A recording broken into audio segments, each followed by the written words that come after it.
So let's say that in our calorimeter, we've got a 25-gram sample of an unknown metal. We want to try and figure out what it is. And so we heat that metal sample up, say in a boiling water bath, to a temperature of 100 degrees Celsius, 100.0 degrees Celsius.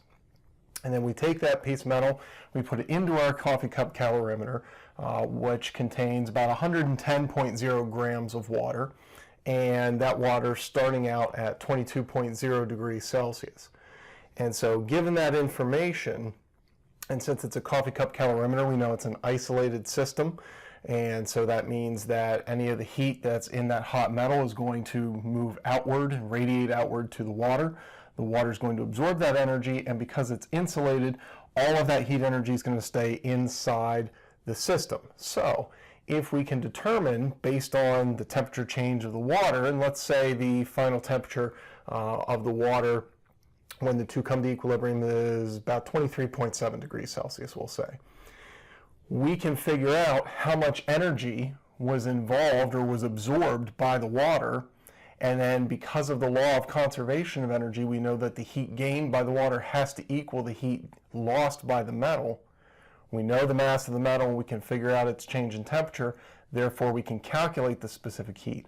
And because specific heat is an intensive physical property, meaning it doesn't matter how big or small the sample is, that value will stay the same for that metal, we can use that to identify potentially what that metal is. So that's what we're going to give a try here. So as I said, we are going to be looking for the specific heat of the metal. So the first thing that we want to do after we've got our original equation is we want to substitute and rearrange, get that specific heat by itself. Which order you do it in is really a personal preference. Some people like to put the numbers in first, do some simplifying and some consolidating, then rearrange. Personally, and some others do as well, personally I like to rearrange the equation, do the algebra rearrangement first, and then once I've got my unknown isolated, then I plug in the numbers. So we're going to look for specific heat of the metal, and so to get that by itself, we would need to divide both sides by the mass of the metal and the change in temperature of the metal. Now, having done that, that allows us to cancel out the mass of the metal and the delta T of the metal from the left-hand side. And so now we are left with a simplified equation of finding the specific heat of the metal, and that's going to be equal to this quantity here. So if we start to plug in our numbers, we can see how the units will work out, and then we can do the math. So for the mass of water, we said that that was 110.0 grams. The change in temperature of the water is going to be the difference between what it started at, 22.0 degrees Celsius, and the final temperature of the system, which was 23.7 degrees Celsius. The specific heat of water term, remember that's the one value that you really should know, and so that is 4.184 joules for every gram Celsius degree. Now all of that is going to be taken over the other two terms. The mass of the metal we said was 25.0 grams. And the change in temperature of the metal is going to be the difference between what it started at, and we're assuming that's the boiling point of water, 100.0 degrees Celsius, and the final temperature of the system, which came out to be 23.7 degrees Celsius. So if we do a little bit of simplification here, we can take 23.7 minus 22.0 and get 1.7 degrees Celsius.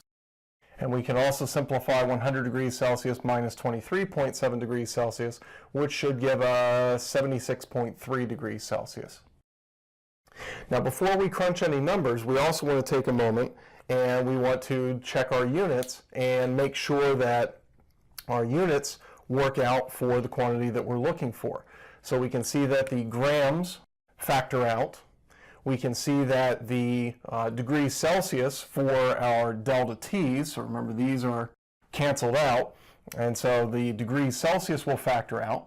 And that leaves us remaining with units of joules for every gram Celsius degree, which is the typical unit that we have for specific heat, and that's what we're trying to solve for. So we can be pretty well assured that our setup here is appropriate. So now at this point, it's time to plug and chug. And what we come up with is specific heat of our unknown metal comes up to, we have 4 sig figs, 2 sig figs, 3 sig figs, and 3 sig figs in the delta T there. So we are limited by this delta T value of the water, which is why you really want to try in your experimental setup to get the maximum temperature change you can for water, because that might help you in the end with your sig figs. But 2 is what we've got. So the calculator answer is 0.41017 and some others. So to 2 significant figures, our specific heat would be 0.41 joules for every gram Celsius degree. So in order to determine the identity of our unknown metal, we would take this 0.41 joules per gram Celsius degree that we calculated, and we would compare it to a list of metals with their reference values. And we may not get an exact match, and that's just the way it goes with experimental work. There's all kinds of different sources of error. We're assuming that the calorimeter cup itself doesn't absorb any heat. That may not be 100% true, but the amount that it probably does absorb is minimal.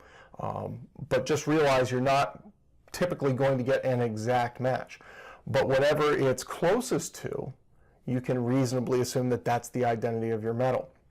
And if it's kind of in the middle between two choices, and you're really not sure which one it could be, well, that's a perfect time to run a second trial, or maybe a third trial.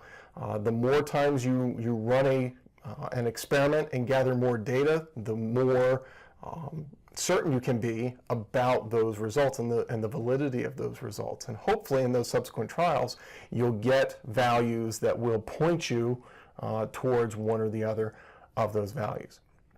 So again, working with the calorimeter is based off of the law of conservation of energy, which when we substitute in our heat equation, mass times change in temperature times specific heat, we can set those quantities equal to one another. And in this case, we were solving for the specific heat of the metal, and based on that, we were able to use that intensive physical property to help us identify an unknown metal.